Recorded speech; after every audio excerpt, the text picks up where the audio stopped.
Memorial versus poem compose की गई थी मैथ्यू आर्नोल्ड के द्वारा।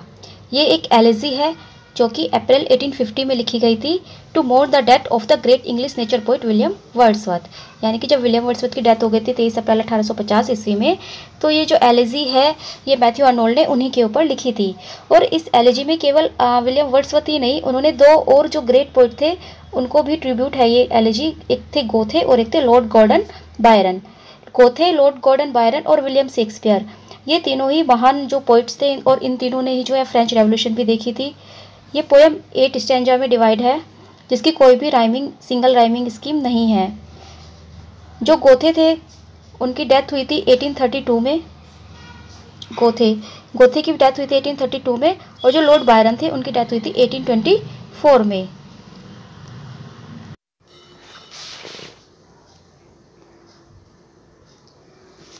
गोएथ इन वेमार स्लीप्स। जो गोएथ है वो वेमार में सो रहे हैं।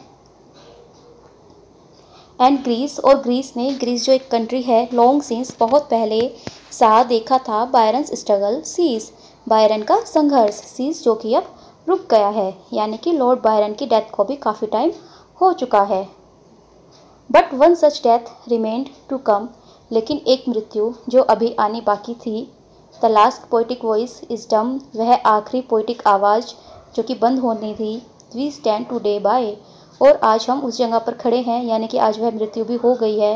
वर्ड्सवर्थ टॉम, वर्ड्सवर्थ की कब्र पर, यानी कि वर्ड्सवर्थ भी हमारे पास से चले गए हैं, वर्ड्सवर्थ की भी डेथ अब हो गई है।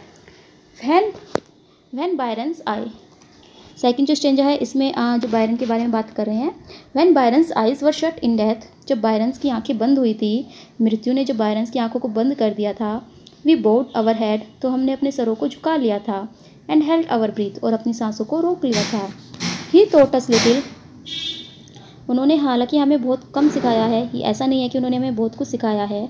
बट आवर साउल, लेकिन हमारी आत्मा ने, had felt him like the thunder's roll, उनकी बातों को, उनके जो संघर्ष था उसको फील किया है। डेट द थंडर्स रोल, जैसे कि थंडर्स जो बिजली गिरती चमकती है उसको हम महसूस कर सकते हैं, उसी तरह हमारी आत्मा ने भी उनकी बातों को बहुत ही अच्छे से महसूस किया है।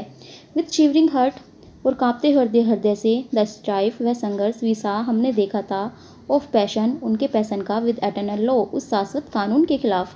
यानी कि जब उस टाइम क्या था कि उस टाइम बहुत से नियम ऐसे थे जो मतलब इस मॉडर्न इसमें आ रहे थे, इस मॉडर्निज्म युग में आ रहे थे, जो कि अच्छे नहीं थे। तो जो गोथे थे उन्होंने इसके खिलाफ जो है संघर्ष किया था। तो कहना चाहते हैं कि हमने अपने कांपते हृदय से उस संघर्ष को देखा था, उनमें एक पैशन था जो कि एटर्नल लॉ के खिलाफ लड़ रहे थे। एंड येट विद रेवेंशियल, ओ रेवेंशियल होता है सम्मान के साथ। We watch the fount of fiery life, हमने बड़े सम्मान के साथ देखी थी उनकी उस फायरी लाइफ को। Which serve for that titanic strife, titanic का मतलब बहुत बड़े जो है स्ट्राइफ, संघर्ष में, यानी कि उन्होंने अपनी जो फायरी लाइफ थी, जो उनका जीवन था, उन्होंने उसे इस टाइटैनिक स्ट्राइफ में लगा दिया था।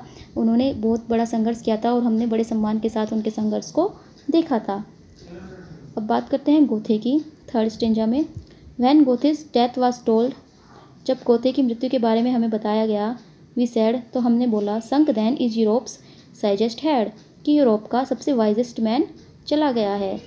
साइजेस्ट हेड मतलब द वाइजेस्ट मैन, जो यूरोप का सबसे बुद्धिमान व्यक्ति था वो चला गया है। Physician of the iron age, वह एक डॉक्टर की तरह थे। ऑफ आयरन एज, इस आयरन एज की, आयरन एज बोला गया है क्योंकि उस वक्त जो है मॉडर्निज्म आ रही थी, मशीनों का युग चल रहा था, तो इसलिए उसे आयरन एज बोला गया है। तो वो एक डॉक्टर के समान थे, वो आयरन एज में एक डॉक्टर के समान थे। Goethe has done his pilgrimage, Goethe ने अपनी यात्रा को पूरा कर लिया है। He took the sufferings human race, वह मानव जाति के दुखों को ले गए हैं, उन्होंने मानव जाति के दुखों को अपनाया था। He read each wound each weakness clear, वे हर घाव को और हर कमजोरी को अच्छे से पढ़ सकते थे। जैसे एक डॉक्टर अपने मरीज के वाउंड्स को, अपने मरीज की वीकनेस को देख सकता है, उसी तरह वो भी समाज में फैली हुई बुराइयों को, इस समाज में फैले हुए वाउंड्स और वीकनेस को समझ सकते थे, देख सकते थे। And struck his finger on the place and said thou ailest here thou and here, और जैसे डॉक्टर अब सीधा उस दर्द को पकड़ लेता है और अपनी उंगली वहाँ पर लगाकर बोलता है कि तुम्हें यहाँ पर दर्द है, यहाँ पर दुख है, उसी तरह जो गोथे थे वो भी इस संसार में फैली हुई बुराइयों को बता सकते थे कि ये गलत है और ये यहाँ पर गलत है और ये यहाँ पर सही है। He looked on Europe's dying hour, उन्होंने यूरोप के मरते हुए समय को देखा था, यानी कि उन्होंने उस मॉडर्निज्म को देख रहा था, उस युग को देख रहे थे जब मॉडर्निज्म यूरोप पर हावी हो रहा था और यूरोप से अच्छी अच्छी जो आदतें थी या जो फेथ था वो सब जा रहा था। और fitful dream and furious power, fitful dream मतलब जो हमारे ड्रीम्स थे, जो हमारे एक तरह से चंचल ड्रीम थे, उन्होंने क्या किया था, यूरोप को एक डाइंग आवर में ला दिया था। एंड फ्यूरियस पावर बोला गया है यहाँ पर उन पावर्स को जो कि हमारे ऊपर हावी होती जा रही थी, वो एक फ्यूरियस पावर की तरह थी। His I plunge down the vaulting strife the turmoil of expiring life, उनकी आंखों ने देखा था द वॉल्टिंग स्ट्राइफ, उस संघर्ष को, the turmoil of expiring life, turmoil मतलब शोरगुल, वो उस शोरगुल को महसूस कर सकते थे, ऑफ एक्सपायरिंग लाइफ, इस जाते हुए जीवन के, यानी कि वो देख रहे थे कि किस तरह मनुष्य का जीवन बर्बाद होता जा रहा है इस शोरगुल में, इस संघर्ष में। वो उनकी आंखें अच्छी तरह से देख सकती थी और वो महसूस कर सकते थे। ही सैड, उन्होंने बोला था द एंड इज़ एवरीवेयर, कि अंत हर जगह है, यानी कि हर चीज़ का अंत होना है। आर्ट स्टिल हैज़ ट्रूथ, और केवल आर्ट ही एक ऐसी चीज़ है जो सच है, यानी कि केवल कला ही एक ऐसी चीज़ है जो सच है। टेक रिफ्यूज देयर, कला की शरण लो, आर्ट की शरण लो, यानी कि अपने आर्ट के प्रति झुकाव रखो, ना कि इस मॉडर्निज्म युग के प्रति। And he was happy if to know, और वे खुश थे इफ़ टू नो मानो उन्हें पता हो, द कोज ऑफ थिंग्स, इन सब चीज़ों का कारण, यानी कि उन्हें पता था कि इन सब चीज़ों का कारण क्या है। And far below his feet to see the lurid flow, और उनके पैरों ने महसूस किया था उस अस्पष्ट प्रवाह को, ल्यूरिड फ्लो होता है अस्पष्ट प्रवाह, और ऑफ टेरर, भय के, यानी कि जो भय उसमें फैला हुआ था, उनके पैर उसके प्रवाह को महसूस कर सकते थे, वो उस भय को भी महसूस कर सकते थे। एंड इंसेन डिस्ट्रेस, और उस आने वाले संकट को, एंड हेडलॉन्ग फेट, और आने वाले भविष्य को वे अच्छे से देख सकते थे। बी हैप्पीनेस, इसीलिए उन्होंने हैप्पीनेस का, खुशी का रास्ता बताया था जो कि आर्ट है। उन्होंने बोला था कि आर्ट की शरण में जाओ तो तुम हमेशा खुश रहोगे। अब वो बात करें वर्ड्सवर्थ की, नेक्स्ट पैराग्राफ। एंड वर्ड्सवर्थ, और वर्ड्सवर्थ, पेल घोस्ट जॉइस। अब वो जो घोस्ट का मतलब है यहाँ पर मरे हुए लोगों से, यानी कि अब वर्ड्सवर्थ भी चले गए हैं तो वो उन लोगों से कह रहे हैं कि तुम खुश हो जाओ, क्योंकि तुम्हारे पास एक ऐसा व्यक्ति आ रहा है जो बहुत ही महान व्यक्ति था। तो उनसे बोल रहे हैं पेल घोस्ट से कि तुम लोग अब खुश हो जाओ। फॉर नेवर, क्योंकि कभी भी, हैज सच सूथिंग वॉइस, ऐसी सूथिंग वॉइस, ऐसी अच्छी आवाज़, आनंदमयी आवाज़ तुमने कभी नहीं सुनी होगी। Been to your shadowy world conveyed, यानी कि ऐसी आवाज़ ने तुम्हारे वर्ड को कभी भी तुम्हारे वर्ड्स में, तुम्हारे संसार में कभी भी नहीं आई होगी। सिंस एरास्ट एट मॉर्न, हालांकि उससे पहले, सम वॉन्डरिंग सेड, कुछ भटकती हुई आत्माएं, हियर्ड ने सुनी थी, the clear song of Orpheus, Orpheus के उस गाने को, ऑर्फियस की सॉन्ग्स को, केम थ्रू हेड्स, जो कि हेड्स से आती है, एंड द वॉन्डफुल ग्लोम, इस सुबह के समय, यानी कि हालांकि इससे पहले ऑर्फियस जो एक ग्रीक म्यूजिशियन थे, ग्रेट ग्रीक म्यूजिशियन थे, ऑर्फियस के जो वाइफ की डेथ हो जाती है तो वो उसको वापस लाने के लिए हेड्स जाते हैं। हेड्स जो है वो है लैंड ऑफ डेथ है, तो वो डेथ के गॉड के पास जाते हैं अपनी वाइफ को वापस लाने के लिए। तो यहाँ पर जो है आर्नोल्ड बोल रहे हैं कि हो सकता है कि तुमने ऑर्फियस की आवाज़ सुनी हो, जो कि सुबह के समय उनकी क्लियर सॉन्ग की आवाज़ सुनी हो, लेकिन फिर भी जो वर्ड्सवर्थ की आवाज़ है, ऐसी आवाज़ कभी भी तुम्हारे संसार में नहीं आई होगी। Wordsworth has gone from us, Wordsworth हमारे पास से चले गए हैं। And ye may ye feel his voice as we, यानी कि वो तुम्हारे पास चले गए हैं हमारे पास से, और तुम भी, and may ye feel his voice, तुम भी उनकी वॉइस को ऐसे ही फील करोगे एज वी, जैसा कि हम करते हैं। He too upon a wintry clime had fallen, वह भी हमें एक ऐसे युग में छोड़कर चले गए हैं। विंट्री क्लाइम यानी कि सर्दियों के मौसम में, या आप कह सकते हो यहाँ पर विंट्री क्लाइम से जो अर्थ लिया गया है वो लिया गया है एक ऐसी एज से जहाँ पर क्योंकि बहुत ज़्यादा ज़रूरत थी, वो भी एक ऐसी एज से, ऐसे युग से हमें छोड़कर चले गए हैं। ऑन दिस आयरन टाइम, इस ऐसे आयरन टाइम में, ऐसे युग में, औद्योगिकरण के युग में, ऑफ डाउट्स, जहाँ पर कि डाउट्स हैं, डिस्प्यूट्स, झगड़े हैं, डिस्ट्रैक्शन हैं, फियर्स हैं, यानी कि ऐसा समय जब केवल यहाँ पर डाउट्स, डिस्प्यूट, डिस्ट्रैक्शन और फियर्स हैं, ऐसे टाइम में वो हमारे पास से चले गए हैं।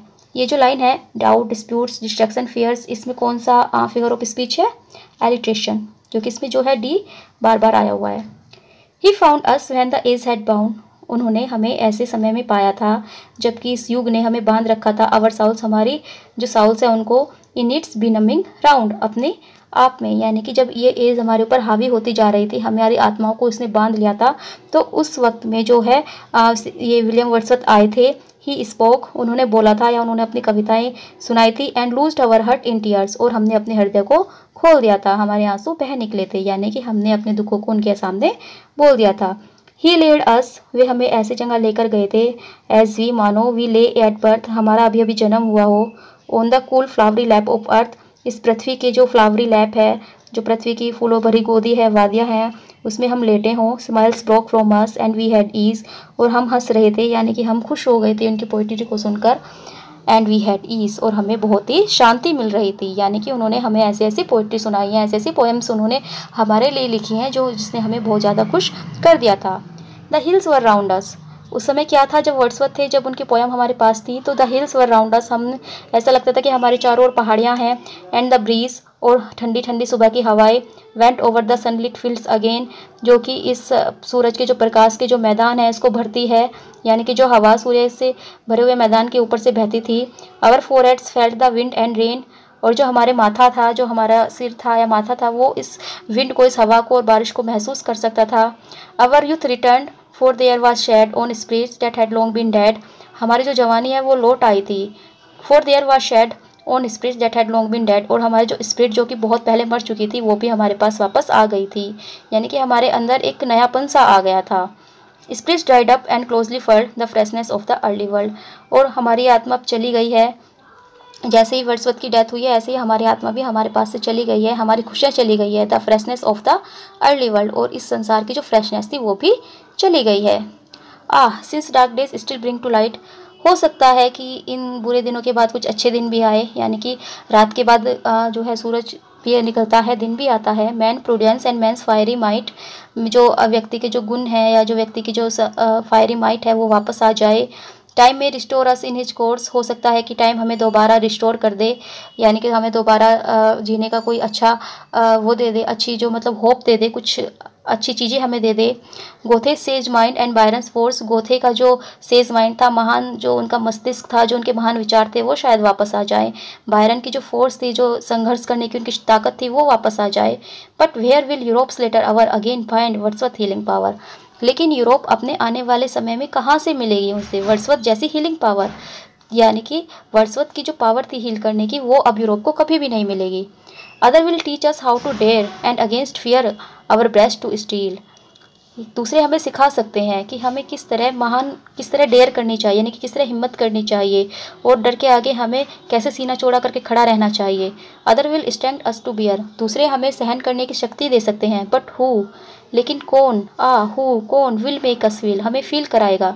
The cloud of mortal destiny, इस मोटल डेस्टिनी को, यानी कि others will front it fearlessly but who like him will put it by, दूसरे लोग जो हैं वो हमें फियरलेसली इसका सामना करना सिखा सकते हैं, लेकिन इनको हमारे पास से लेकर कौन जाएगा, यानी कि दूसरे लोग हमें बता सकते हैं कि हमें कैसे अपने डर का सामना करना है या कैसे हमें जीना है, लेकिन इस डर को लेकर कौन जाएगा। इसका मतलब, कहने का मतलब यह है कि बहुत से लोग आ सकते हैं लेकिन वर्ड्सवर्थ जैसा कोई भी नहीं आएगा। नेक्स्ट और last paragraph of this poem, keep fresh the grass upon his grave, O Rotha with thy living wave, जो रोथा है ये एक रिवर है, एक नदी का नाम है। तो मैथ्यू आर्नोल्ड रोथा से कह रहे हैं, एक नदी से कह रहे हैं जिसके पास की विलियम वर्ड्सवर्थ की जो कब्र बनी हुई है, कि उसकी जो ग्रेव है, अपॉन हिज ग्रेव, यानी कि उसकी ग्रेव के ऊपर की जो ग्रास है उसे हमेशा ही फ्रेश रखना, ताज़ा रखना। विद दाई लिविंग वेव, अपनी इस हमेशा जीवित रहने वाली लहरों से, यानी कि उस पर पानी डालते रहना जिससे कि उसकी ग्रेव की जो घास है वो कभी ना सूखे। सिंग हिम दाई बेस्ट, और उसके लिए अपने सबसे अच्छे गीत गाना। फॉर, क्योंकि फ्यू, बहुत ही कम लोग, ओ नॉन, और शायद कोई भी नहीं, हियर्स दाई वॉइस राइट, तुम्हारी आवाज़ को अच्छे से सुन सकते हैं। केवल विलियम वर्ड्सवर्थ ही है जो तुम्हारी आवाज़ को सुन सकते हैं, और कोई भी तुम्हारी आवाज़ को इतने अच्छे से नहीं सुन सकता, इसीलिए तुम उसके लिए अपने सबसे बेस्ट सॉन्ग गाना। नाउ ही इज़ गॉन, और अब वह चले गए हैं, विलियम वर्ड्सवर्थ अब हमारे से चले गए हैं, हमारे पास से वो चले गए हैं, उनकी डेथ हो चुकी है।